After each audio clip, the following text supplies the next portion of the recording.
ಕುಂದಾಪುರದಲ್ಲಿ ಜ್ಯೋತಿಷಿಯಿಂದ ವಸಂತ ನಾಯ್ಕ ಕೊಲೆ ಕೇಸ್ ವಿಚಾರವಾಗಿ ಮತ್ತಷ್ಟು ಸ್ಫೋಟಕ ವಿಚಾರಗಳು ಹೊರಬಿದ್ದಿವೆ. ಸುಮಾ ಎಂಬಾಕೆ ಮೂಲಕ ಸುಚಿತ್ರಾಗೆ ಕಮಲಾಕರ ಭಟ್ ಪರಿಚಯ ಆಗಿದ್ದಂತೆ. ಗಂಡನ ಬಿಟ್ಟಿದ್ದ ಸುಚಿತ್ರಾಳನ್ನ ಸುಮಾ ಶಿವಮೊಗ್ಗಕ್ಕೆ ಕರ್ಕೊಂಡು ಹೋಗಿದ್ಲಂತೆ. ಶಿವಮೊಗ್ಗದಲ್ಲಿ ಸುಚಿತ್ರಾಗೆ ಕಮಲಾಕರ ಭಟ್ ಕಾಲ್ ಸೆಂಟರ್ ಅನ್ನ ಮಾಡಿಕೊಟ್ಟಿದ್ದಂತೆ.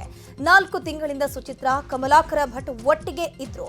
ಇನ್ನು ಸುಚಿತ್ರಾ ಗಂಡನ ಕೊಲೆಗೆ 3 ತಿಂಗಳ ಹಿಂದೆಯೇ ಸಂಚು ನಡೆಸಿದ್ಲಂತೆ ಅನ್ನುವಂಥ ಸ್ಫೋಟಕ ಮಾಹಿತಿ ನ್ಯೂಸ್ 18ಗೆ ಸಿಕ್ಕಿದೆ. ಇನ್ನು ಸುಚಿತ್ರಾ ಹಾಗೂ ಕಮಲಾಕರ್ ಭಟ್ ಸಂಬಂಧದ ಬಗ್ಗೆ ಸುಚಿತ್ರಾ ಪುತ್ರಿನೇ ಸ್ಫೋಟಕ ಮಾಹಿತಿ ಬಿಚ್ಚಿಟ್ಟಿದ್ದಾರೆ. ನನ್ನ ತಾಯಿ ಹಾಗೂ ಗುರೂಜಿ ಒಂದು ರೂಮ್ನಲ್ಲೇ ಇರ್ತಾ ಇದ್ರು. ನನ್ನ ತಾಯಿಗೆ ಚಿನ್ನ ಬಂಗಾರ ಅಂತ ಗುರೂಜಿ ಕರೀತಾ ಇದ್ರು. ನನ್ನ ಹಾಗೂ ನನ್ನ ತಾಯಿ ಮಧ್ಯೆ ಫಿಟ್ಟಿಂಗ್ ಇಡ್ತಾ ಇದ್ರು. ನಾನು ಆಗ ಆತ್ಮಹತ್ಯೆ ಮಾಡ್ಕೊಳ್ಳೋಕೆ ಹೋಗಿದ್ದೆ. ನನಗೆ ತುಂಬಾ ಹಿಂಸೆ ಕೊಡ್ತಾ ಇದ್ರು. ನನ್ನ ವಿದ್ಯಾಭ್ಯಾಸಕ್ಕಾಗಿ ನಾನು ತಡೆದುಕೊಂಡೇ ಇದ್ದೆ ಅಂತ ಕಣ್ಣೀರಿಟ್ಟಿದ್ದಾರೆ.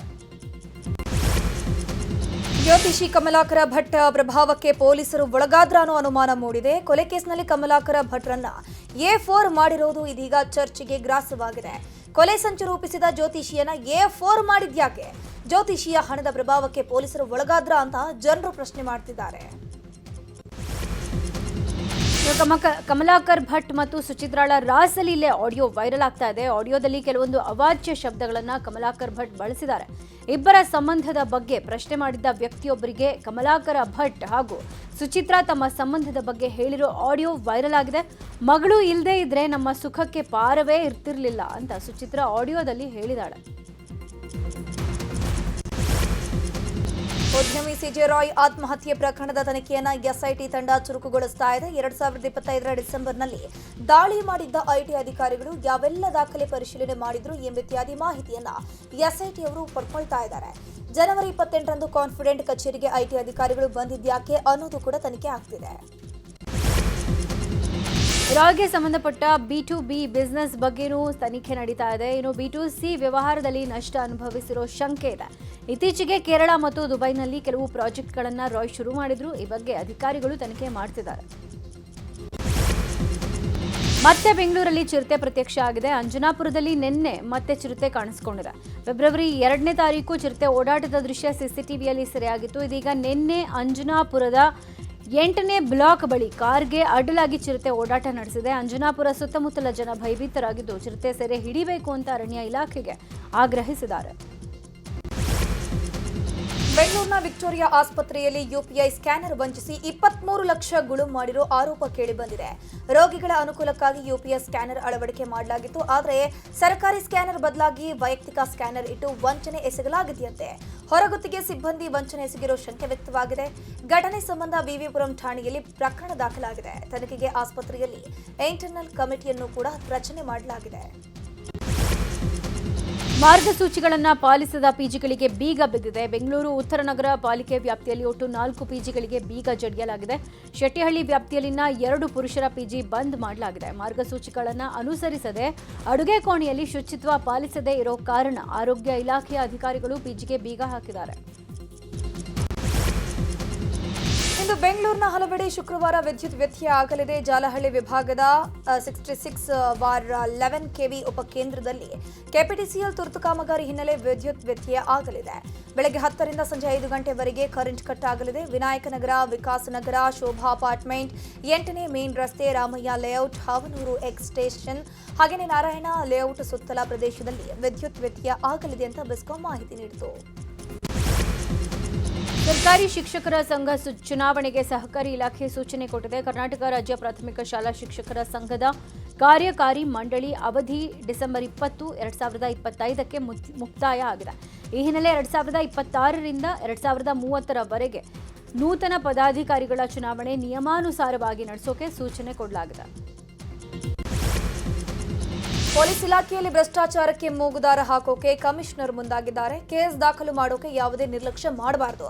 ಕಾಲಮಿತಿಯೊಳಗೆ ಅಂತಿಮ ವರದಿಯನ್ನು ಸಲ್ಲಿಕೆ ಮಾಡಬೇಕು ಅಂತ ಕಮಿಷನರ್ ಸೀಮಂತ್ ಕುಮಾರ್ ಸಿಂಗ್ ಹೇಳಿದ್ದು, ಲಂಚ ಸ್ವೀಕಾರ, ಅಕ್ರಮ ಹಣ ವಸೂಲಾತಿ ಹಾಗೂ ಇಲಾಖೆ ಗೌರವಕ್ಕೆ ಚ್ಯುತಿ ಬರುವಂತಹ ಯಾವುದೇ ಘಟನೆ ಕಂಡುಬಂದರೂ ಕೂಡ ಶಿಸ್ತು ಕ್ರಮ ಕೈಗೊಳ್ಳುವ ಎಚ್ಚರಿಕೆಯನ್ನು ಕಮಿಷನರ್ ಕೊಟ್ಟಿದ್ದಾರೆ. ರಾಜ್ಯದಲ್ಲಿ ದಿನಸಿ ವಸ್ತುಗಳ ಬೆಲೆ ಏರಿಕೆ ಆಗ್ತಾ ಇದೆ. ಕಳೆದ 1 ವಾರದಲ್ಲಿ ದಿನಬಳಕೆ ವಸ್ತುಗಳ ಬೆಲೆ ಏರಿಕೆಯಾಗಿದ್ದು ಅಕ್ಕಿ, ಬೇಳೆ, ಮೆಣಸಿನ ಬೆಲೆಯಲ್ಲಿ ಭಾರೀ ಏರಿಕೆ ಆಗಿದೆ. ಆಹಾರ ಪದಾರ್ಥಗಳ ರಫ್ತು ಹೆಚ್ಚಾದ ಹಿನ್ನೆಲೆ ದರವೂ ಏರಿಕೆ ಆಗ್ತಾ ಇದೆ ಅಂತ ವರ್ತಕರು ಹೇಳ್ತಿದ್ದಾರೆ. ದಿನಬಳಕೆಯ ಪದಾರ್ಥಗಳ ಬೆಲೆ ಮತ್ತಷ್ಟು ಏರಿಕೆ ಆಗೋ ಸಾಧ್ಯತೆ ಇದೆ. ಮೆಟ್ರೋ ದರ ಏರಿಕೆ ಬಗ್ಗೆ ಬಿಎಂಆರ್ಸಿಎಲ್ ಅಧಿಕೃತ ಘೋಷಣೆ ಮಾಡಿದೆ. ಫೆಬ್ರವರಿ 9ರಿಂದ ಪ್ರಯಾಣದ ದರ ಏರಿಕೆಯಾಗಲಿದೆ ಅಂತ ಬಿಎಂಆರ್ಸಿಎಲ್ ಹೇಳಿದೆ. ಸದ್ಯದ ಪ್ರಯಾಣ ದರದಿಂದ ಶೇಕಡ 5ರಷ್ಟು ಹೆಚ್ಚಳ ಮಾಡಲಾಗಿದೆ.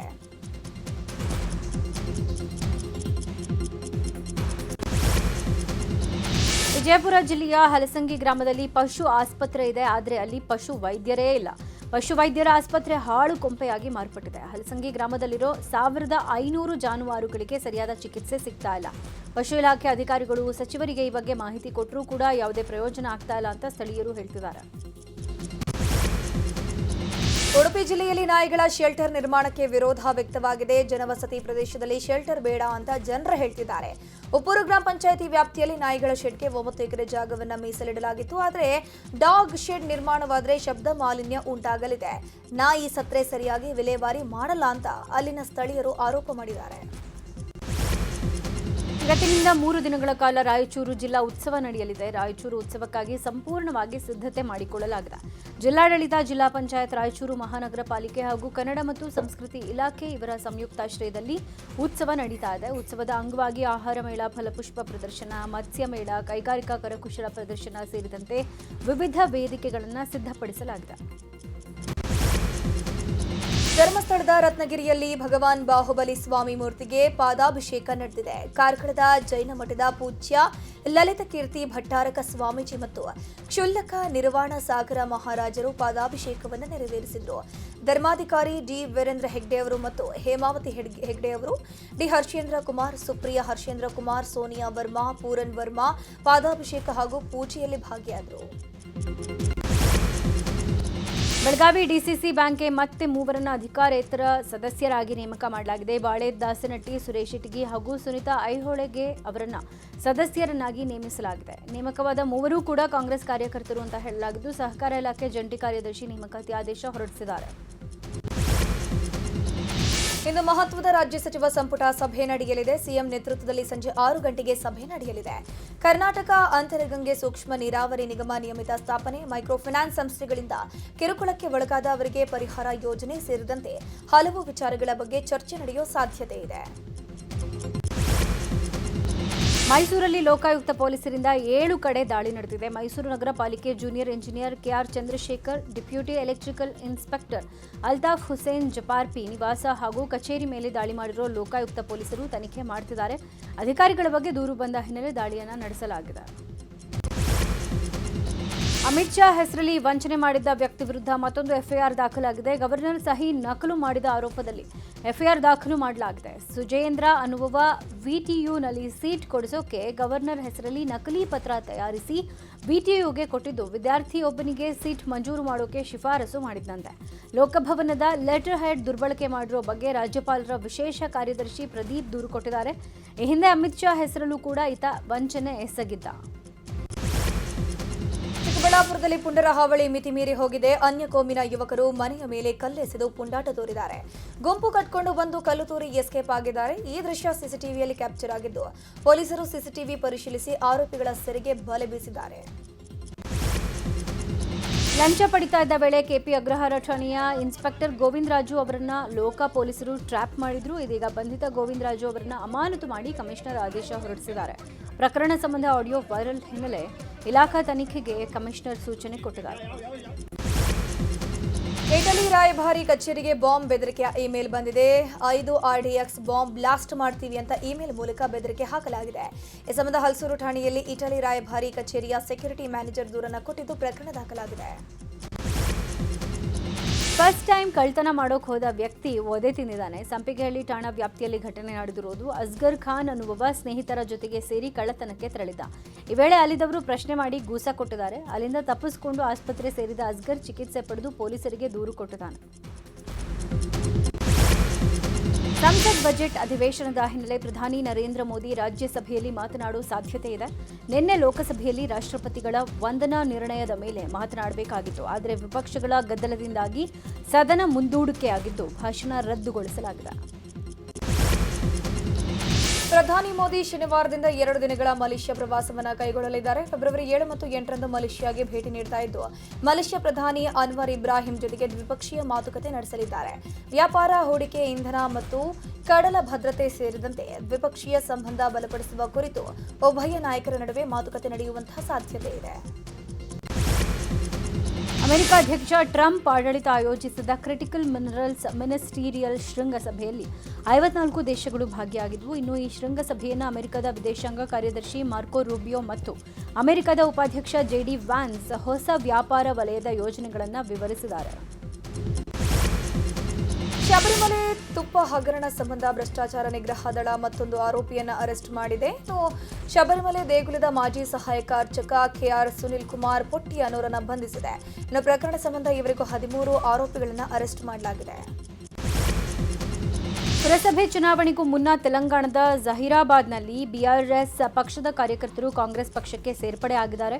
ಛೋಟಾ ಹೈದರಾಬಾದ್ನ ಮೊಹಮ್ಮದ್ ಗೌಸ್ ನೇತೃತ್ವದಲ್ಲಿ ಸಚಿವ ಮೊಹಮ್ಮದ್ ಅಜರುದ್ದೀನ್ ಅವರ ಸಮ್ಮುಖದಲ್ಲಿ ಪಕ್ಷಕ್ಕೆ ಸೇರ್ಪಡೆ ಆಗಿದ್ದಾರೆ. ವಂಚನೆ ಮತ್ತು ಆರ್ಥಿಕ ಅಕ್ರಮಗಳ ಆರೋಪದ ಹಿನ್ನೆಲೆಯಲ್ಲಿ ಅಲ್ ಫಲಾಹ್ ವಿಶ್ವವಿದ್ಯಾಲಯದ ಅಧ್ಯಕ್ಷರನ್ನ ದೆಹಲಿಯ ಪೊಲೀಸರು ಬಂಧಿಸಿದ್ದಾರೆ. ದೆಹಲಿ ಸ್ಫೋಟದ ಬಳಿಕ ಯುಜಿಸಿ ನೀಡಿದ ದೂರಿನ ಮೇರೆಗೆ 2 ಎಫ್ಐಆರ್ ದಾಖಲಿಸಿದ್ದು ಅಧ್ಯಕ್ಷ ಜಾವದ್ ಅಹಮದ್ ಸಿದ್ದಿಕಿಯನ್ನು ಅರೆಸ್ಟ್ ಮಾಡಲಾಗಿದೆ. ಅಮೆರಿಕ ಅಧ್ಯಕ್ಷೀಯ ಚುನಾವಣೆ ಸಂದರ್ಭದಲ್ಲಿ ಟ್ರಂಪ್ ಹತ್ಯೆಗೆ ಯತ್ನಿಸಿದ್ದ ಆರೋಪಿ ರನ್ರುತ್ಗೆ ಜೀವಾವಧಿ ಶಿಕ್ಷೆ ವಿಧಿಸಲಾಗಿದೆ. ಅಮೆರಿಕ ನ್ಯಾಯಾಲಯ ಜೀವಾವಧಿ ಶಿಕ್ಷೆ ಆದೇಶ ಪ್ರಕಟಿಸಿದೆ. ಬಂದೂಕಿನೊಂದಿಗೆ ಫ್ಲೋರಿಡಾ ಗಾಲ್ಫ್ ಕೋರ್ಸ್ನ ಪೊದೆಗಳ ಹಿಂದೆ ಅವಿತಿದ್ದ ರುತ್ ಅಮೆರಿಕ ಅಧ್ಯಕ್ಷ ಡೊನಾಲ್ಡ್ ಟ್ರಂಪ್ ಹತ್ಯೆಗೆ ಯತ್ನಿಸಿದ್ದ. ಇಸ್ರೇಲ್ ಅಮೆರಿಕನ್ ಒತ್ತೆಯಾಳು ಕೀತ್ ಸೀಗಲ್ರನ್ನ ಮೆಲಾನಿಯಾ ಟ್ರಂಪ್ ಶ್ವೇತಭವನಕ್ಕೆ ಸ್ವಾಗತಿಸಿ ಮಾತುಕತೆ ನಡೆಸಿದ್ದಾರೆ. ಅಕ್ಟೋಬರ್ 7, 2023ರಂದು ಇಸ್ರೇಲ್ ಮೇಲೆ ದಾಳಿ ನಡೆಸಿದಾಗ ಪ್ಯಾಲೆಸ್ತೇನಿಯನ್ ಉಗ್ರಗಾಮಿ ಗುಂಪು ಕೀತ್ ಸೀಗೆಲ್ ಸೆರೆ ಹಿಡಿದಿತ್ತು. ನರೇಂದ್ರ ಮೋದಿ ಅವರ ಆಹ್ವಾನದ ಮೇರೆಗೆ ಸೆಷಲ್ಸ್ ಅಧ್ಯಕ್ಷ ಡಾಕ್ಟರ್ ಪ್ಯಾಟ್ರಿಕ್ ಹರ್ಮಿನಿ 5 ದಿನಗಳ ಭಾರತ ಪ್ರವಾಸ ಕೈಗೊಂಡಿದ್ದಾರೆ. ಕಳೆದ ಅಕ್ಟೋಬರ್ನಲ್ಲಿ ಅಧಿಕಾರ ವಹಿಸಿಕೊಂಡ ಬಳಿಕ ಭಾರತಕ್ಕೆ ಮೊದಲ ಭೇಟಿ ಕೊಟ್ಟಿದ್ದಾರೆ. ಅಧ್ಯಕ್ಷ ಹರ್ಮಿನಿ ಚೆನ್ನೈ ಮತ್ತು ಮುಂಬೈಗೆ ಭೇಟಿ ಕೊಡಲಿದ್ದು ಹಲವು ಕಾರ್ಯಕ್ರಮಗಳಲ್ಲಿ ಭಾಗಿಯಾಗಲಿದ್ದಾರೆ. ಹಮಾಸ್ ಟೆರರ್ ಸೆಲ್ನ ಮುಖ್ಯಸ್ಥ ಮೊಹಮ್ಮದ್ ಇಜಾಮ್ ಹಸನ್ ಅಲ್ ಹಬೀಲ್ರನ್ನ ಇಸ್ರೇಲ್ ಹತ್ಯೆ ಮಾಡಿದೆ. 2023 ಅಕ್ಟೋಬರ್ 7ರಂದು ನಡೆದಿದ್ದ ಇಸ್ರೇಲಿಗರ ಹತ್ಯಾಕಾಂಡದ ನೇತೃತ್ವವನ್ನು ಇಜಾಮ್ ವಹಿಸಿಕೊಂಡಿದ್ದ. ಈಗ ಸ್ಪೋರ್ಟ್ಸ್ ಸುದ್ದಿ. 4ನೇ ಆವೃತ್ತಿಯ ಮಹಿಳಾ ಪ್ರೀಮಿಯರ್ ಲೀಗ್ ಫೈನಲ್ ಹಣಾಹಣಿಗೆ ವೇದಿಕೆ ಸಿದ್ಧ ಆಗಿದೆ. ಇವತ್ತು ವಡೋದರಾದಲ್ಲಿ ಪಂದ್ಯ ನಡೆಯಲಿದ್ದು ಮಾಜಿ ಚಾಂಪಿಯನ್ ಆರ್ಸಿಬಿ ಹಾಗೂ ಡೆಲ್ಲಿ ಕ್ಯಾಪಿಟಲ್ಸ್ ತಂಡ ಪ್ರಶಸ್ತಿಗಾಗಿ ಸೆಣಸಾಟ ನಡೆಸಲಿವೆ. ಅಂಡರ್ 19 ವಿಶ್ವಕಪ್ ಸೆಮಿಫೈನಲ್ನಲ್ಲಿ ಭಾರತ ತಂಡ ಅಫ್ಘಾನಿಸ್ತಾನ ವಿರುದ್ಧ ಭರ್ಜರಿ ಜಯ ಸಾಧಿಸಿ ಫೈನಲ್ಗೆ ಎಂಟ್ರಿ ಕೊಟ್ಟಿದೆ. ಮೊದಲು ಬ್ಯಾಟಿಂಗ್ ಮಾಡಿದ ಅಫ್ಘಾನಿಸ್ತಾನ ಇಬ್ಬರ ಶತಕದ ನೆರವಿನಿಂದ 310 ರನ್ ಕಲೆ ಹಾಕಿತು. 311 ರನ್ಗಳ ಗುರಿ ಬೆನ್ನಟ್ಟಿದ ಭಾರತವು 41.1 ಓವರ್ಗಳಲ್ಲಿ ಗುರಿ ಮುಟ್ಟಿದೆ. ಈಗ ಸಿನಿ ಲೋಕದ ಸುದ್ದಿಗಳು. ಬಿಗ್ ಬಾಸ್ ಖ್ಯಾತಿಯ ರಜತ್ ಮತ್ತೊಂದು ವಿವಾದ ಮೈಮೇಲೆ ಇಳ್ಕೊಂಡಿದ್ದಾರೆ. ಮೈಸೂರಿನ ಪಾರಂಪರಿಕ ಕಟ್ಟಡವಾದ ಹಳೆಯ ಜಿಲ್ಲಾಧಿಕಾರಿ ಕಚೇರಿ ಬಳಿ ರಜತ್ ಫೋಟೋ ಶೂಟ್ ಮಾಡಿಸಿದ್ದಾರೆ. ಸಿಗರೇಟ್ ಸೇತಾ ಬಿಂದಾಸ್ ಆಗಿ ಫೋಟೋ ಶೂಟ್ ಮಾಡಿಸಿ ರೀಲ್ಸ್ಗಳನ್ನು ತಮ್ಮ ಜಾಲತಾಣಗಳಲ್ಲಿ ಶೇರ್ ಮಾಡಿಕೊಂಡಿದ್ರು. ಈಗ ಅದು ನೆಟ್ಟಿಗರ ಕೆಂಗಣಿಗೆ ಗುರಿಯಾಗಿದೆ.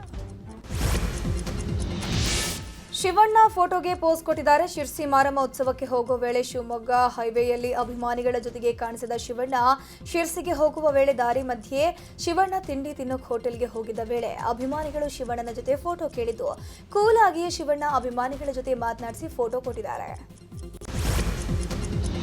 ರಾಮ್ ಚರಣ್ ನಟನೆಯ ಪೆದ್ದೆ ಸಿನಿಮಾದ ಬಿಡುಗಡೆಯ ದಿನಾಂಕ ಮುಂದಕ್ಕೆ ಹೋಗಿದೆ. ಈ ಮುನ್ನ ಮಾರ್ಚ್ 26ರಂದು ಬರೋಕೆ ನಿರ್ಧಾರ ಮಾಡಲಾಗಿತ್ತು. ಆದರೆ ಈಗ 4 ವಾರ ಮುಂದಕ್ಕೆ ಹೋಗಿದೆ. ಏಪ್ರಿಲ್ 30ರಂದು ಪೆದ್ದೆ ಸಿನಿಮಾ ತೆರೆಗೆ ಬರುತ್ತೆ. ಈ ಸಿನಿಮಾಗೆ ಬುಚ್ಚಿಬಾಬು ಆಕ್ಷನ್ ಕಟ್ ಹೇಳಿದ್ದಾರೆ. ಪವನ್ ಕಲ್ಯಾಣ್ ಶ್ರೀಲೀಲಾ ನಟನೆಯ ಉಸ್ತಾದ್ ಭಗತ್ ಸಿಂಗ್ ಸಿನಿಮಾದ ರಿಲೀಸ್ ಡೇಟ್ ಅನೌನ್ಸ್ ಆಗಿದೆ. ಮಾರ್ಚ್ 26ಕ್ಕೆ ಚಿತ್ರ ಪ್ರಪಂಚದಾದ್ಯಂತ ರಿಲೀಸ್ ಆಗ್ತಾ ಇದೆ. ಓಜಿ ಸಿನಿಮಾ ನಂತರ ಪವನ್ ಕಲ್ಯಾಣ್ ನಟನೆಯ ಉಸ್ತಾದ್ ಭಗತ್ ಸಿಂಗ್ ಬಿಡುಗಡೆ ಆಗ್ತಾ ಇದ್ದು ನಿರೀಕ್ಷೆ ದುಪ್ಪಟ್ಟಾಗಿದೆ.